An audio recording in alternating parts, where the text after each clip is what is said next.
महत्वपूर्ण अंतर्राष्ट्रीय सीमाओं के नाम बताऊंगा। होता क्या है ना कि कुछ एक ऐसी अंतर्राष्ट्रीय सीमाएं होती हैं, बॉर्डर्स होते हैं, जिनके कुछ नाम अलग से दे दिए जाते हैं और उन नामों से डायरेक्टली प्रश्न पूछ लिया जाता है और उन नामों की वजह से जो स्टूडेंट्स होते हैं वो कंफ्यूज हो जाते हैं। तो आज मैं आपको बताऊंगा कि वो सीमाएं कौन सी हैं स्पेशली, और वो कौन कौन से देशों को अलग करती हैं। इसके अलावा कुछ एक विशेष सीमाएं भी होंगी जो अक्षांश रेखाओं से नापी जाती है। जी हाँ, बहुत सारे ऐसे देश हैं जो अक्षांश रेखाओं से बटे हुए हैं। मतलब अक्षांश रेखा के एक तरफ ये देश है, दूसरी तरफ दूसरा देश है। ऐसे भी देश हैं, उनके बारे में भी मैं आपको बताऊंगा। अभी एक एक करके समझ में आ जाएगा। तो ज्यादा देर न करते हुए हम शुरू करते हैं। देखिए, सबसे पहले आएगी रेड क्लिफ रेखा। अब देखिए, बहुत सारे बच्चों को पता होगा रेड क्लिफ रेखा जो है वो भारत और पाकिस्तान के बीच की रेखा है। इसको स्पेशली ये नाम दिया गया है क्योंकि ये एरिया बहुत खतरनाक है। जैसा कि आप जानते हो कि यहाँ पे एक्टिविटी चलती ही रहती है।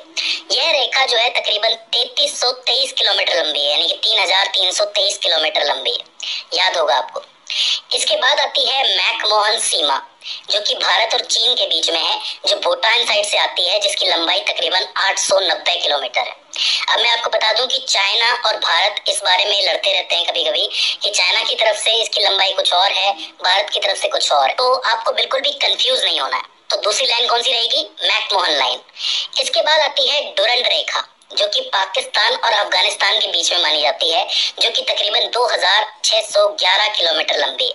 अब आपको पता है कि यहाँ पे भी एक्टिविटी बहुत ज्यादा होती रहती है। यहाँ पे बहुत सारी तस्करी भी होती है। आपने सुना होगा, बीती खबरों में आपको पता चला होगा, पेट्रोल की भी तस्करी होती है, कई तरीके की तस्करियां होती हैं यहाँ पे। तो डुरंड रेखा बहुत इंपॉर्टेंट है पाकिस्तान और अफगानिस्तान के बीच की। ठीक है।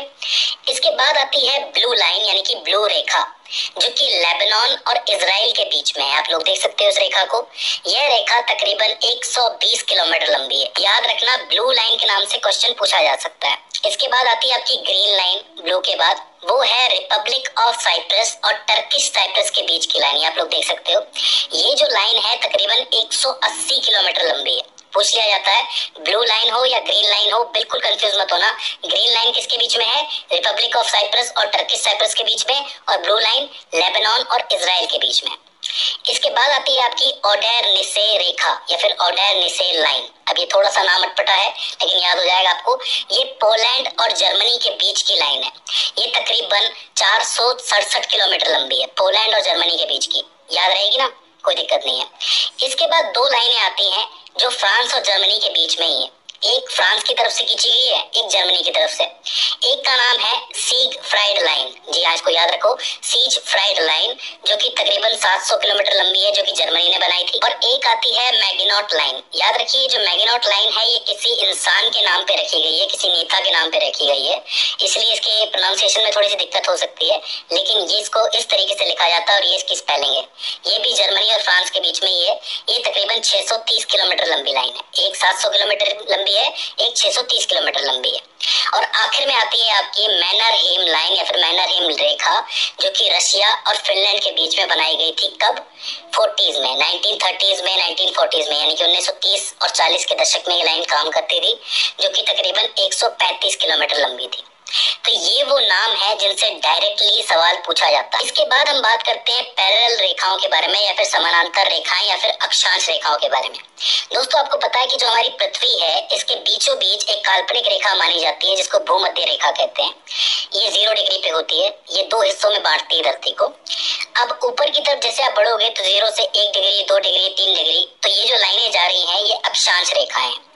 इन अक्षांश रेखाओं ने भी कुछ एक देशों को अलग करके रखा हुआ है। उनसे सवाल बनते हैं, जैसे कि 17th पैरेलल लाइन, इसको कहते हैं 17वीं समानांतर रेखा या फिर 17 डिग्री पर चलने वाली अक्षांश रेखा। ये जो रेखा है ये दक्षिण वियतनाम और उत्तरी वियतनाम को अलग अलग करती है। आप लोग देख सकते हो मैप के अंदर कि दक्षिण में वियतनाम है, उत्तर में वियतनाम है, और बीच से 17 डिग्री की रेखा जा रही है। 17 डिग्री की अक्षांश रेखा, याद रह जाएगा, कोई दिक्कत नहीं है। इसके बाद आती है 20 डिग्री की रेखा, जो लीबिया और सूडान को अलग करती है। आप देख सकते हो, लीबिया एक तरफ है और सूडान एक तरफ है। ये 20 डिग्री की अक्षांश रेखा है, याद रह जाएगा, कोई दिक्कत नहीं है। इसके बाद आती है 22 नंबर की रेखा, 22 डिग्री पे जो चलती है, वो इजिप्ट और सूडान को अलग करती है। इसको भी याद रखना।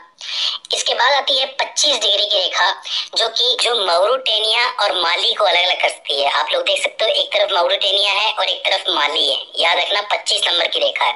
इसके बाद आती है 31 डिग्री वाली रेखा, जो ईरान और इराक को अलग करती है। ये बड़ी मजेदार बात है कि दो बड़े देश हैं, दो इंपॉर्टेंट देश हैं, जिनको एक रेखा जो है अलग अलग कर रही है।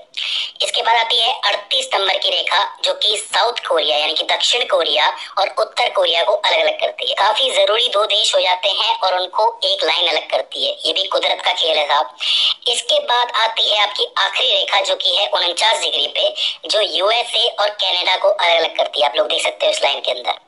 काफी जरूरी रेखाएं हैं, काफी जरूरी देशों को अलग अलग करती है। वैसे तो हर देश ही इंपॉर्टेंट है, ऐसा कुछ नहीं है कि किसी पे इंपॉर्टेंट का थप्पा लगा हुआ है, सारे जरूरी हैं, लेकिन इनसे सवाल बन जाता है। तो दोस्तों, मुझे उम्मीद है कि आपको ये अंतरराष्ट्रीय रेखाएं जरूर याद हो गई होंगी।